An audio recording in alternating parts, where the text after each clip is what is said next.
আসসালামু আলাইকুম সুপ্রিয় দর্শক, আমি রেহানা সুইডেন থেকে বলছি।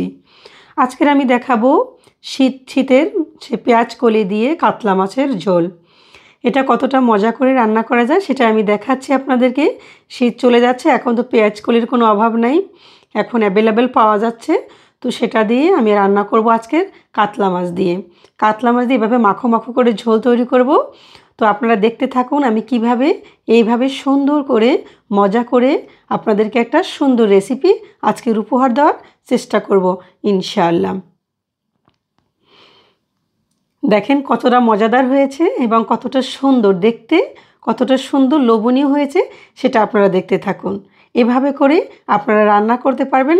আমি সেই সম্পূর্ণ প্রসেসটা আমি আপনাদেরকে এখন দেখাবো ইনশাআল্লাহ। তো এখানে প্রথমে আমি মাছটাকে ধুয়ে পরিষ্কার করে নিয়েছি। এখন আমি লবণ দিয়ে দিলাম,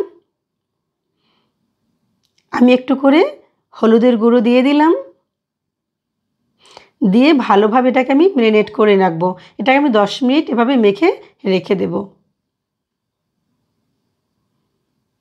এখন আমি ফ্রাই প্যান দিয়ে দিলাম। ফ্রাই প্যানটা গরম হয়ে গেলে আমি এখানে তেল দিয়ে দেব।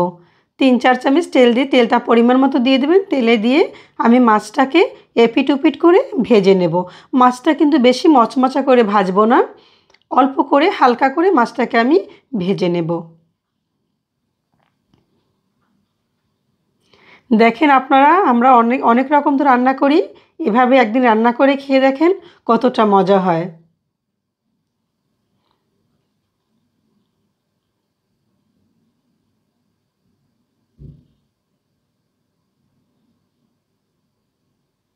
মাছগুলো উঠিয়ে নিলাম। আমি এখানে কিছু আলু দেব, আমি সামান্য আলু দেবো এখানে। আলুটা আমি সুন্দর করে ভেজে নেব তেলে। এইভাবে সুন্দর করে ভেজে নেব আমি। দেখেন যেন 50% সিদ্ধ হয়ে গেছে। এভাবে করে অল্প আঁচে আমি আলুগুলো ভেজে নিয়েছি। এখন আমি পেঁয়াজ দিয়ে দেবো এখানে 1 কাপ পরিমাণে পেঁয়াজ, আর দেবো আমি এখানে কালো জিরা। এটা আমি এখন সুন্দর করে পেস্টটাকে ভালো করে একটু ভেজে নেব, এরকম লাল লাল হওয়া পর্যন্ত। দেখেন আমার প্রসেসটা আমি কিভাবে দেখাচ্ছি আপনাদেরকে। এখন আমি দিয়ে দেবো এখানে পেঁয়াজ বাটা। আমি ভরা 1 চামচ পেঁয়াজ বাটা দিয়েছি। ভালো করে দিয়ে প্রত্যেকটা মশলা আমি এখানে দেবো আদা রসুন বাটা, আমার একসাথে করে বাটা ছিল এটা। এখানে আমি দিয়ে দিলাম 1.5 চামচ পরিমাণ হবে। আমি এখানে হলুদের গুঁড়ি দিয়ে দিলাম 1 চামচ, ধনিয়ার গুঁড়ো 1/2 চামচ, জিরার গুঁড়ো 1/2 চামচ দিয়ে দিলাম, এবং আমি এখানে দিয়ে দিলাম বাটা মরিচ। আমি মরিচটা কিন্তু বাটা ইউজ করছি, আপনারা এগুলো একটু ফলো করবেন আমার রান্নাটা। আমি হলুদ দিয়ে দিলাম, এখানে লবণ দিয়ে দিলাম পরিমাণ মতন। আমি বাটা মরিচের সাথে আমি এখানে টমেটো কিছু দিয়ে দেবো। বাটা মরিচ দিলে তরকারির স্বাদটা না দ্বিগুণ হয়ে যায়। আমি এখন এই পর্যায়ে ভালো করে কষে আমি এখানে দিয়ে দিলাম পেঁয়াজ কলি। এটা একটু কষিয়ে নিব আমি ভালো করে। কষিয়ে নেওয়ার এই পর্যায়ে আমি এখানে আলুটা দিয়ে দেব। আলুটাও কিন্তু আমি এখানে এই মশলার সাথে কষিয়ে নেব। দেখেন আমার প্রসেসটা। রান্না কিন্তু একটু ধৈর্য সহকারে করলে এটা অনেক মজা হয়। রান্নার কষানোটাই হয়েছে মেন। আমি এখন এটা ঢেকে দেব। ঢেকে সুন্দর করে এটাকে আমি এভাবে করেই অনেকটা সিদ্ধ করে ফেলবো একদম মশলার সাথে কষিয়ে কষিয়ে। দেখেন আপনারা তো অনেকভাবে রান্না করে খেয়ে দেখছেন, এভাবে একবার খাবেন তো আপনাদের সবসময় মনে থাকবে যে এই তরকারিটার কথা।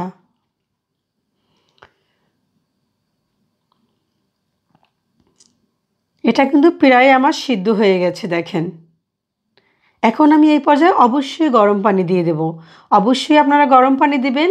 এই যে দেখেন বেশি একটা দিতে হয় না, এখানে 2 কাপ পরিমাণ আমি দিয়েছি জাস্ট। এই যে দেখেন এখন আমি এখানে মাছগুলো দিয়ে দেব। এই যে আমার কিন্তু হয়ে গেছে দেখেন, প্রায় ঢাকনা দিয়ে দেবো আমি এখানে। 10 মিনিট পর ফিরে আসছি। হয়ে গেছে আমার দেখেন রান্না করা মাখো মাখো। এই যে একটু কাঁচামরিচ দিয়ে দিলাম ফ্লেভার আসার জন্য। যদি আপনাদের ভালো লেগে থাকে আমার এই রান্নাটা, আপনারা অবশ্যই ট্রাই করবেন, আমাকে কমেন্টস করে জানাবেন। আমি একটু ধনিয়া পাতা দিয়ে দিলাম। দেখেন এরপর আমি ঢাকনা দিয়ে 2 মিনিট রেখে দেব। হয়ে গেল আমার রান্না। ভালো থাকেন আপনারা। আল্লাহ হাফেজ।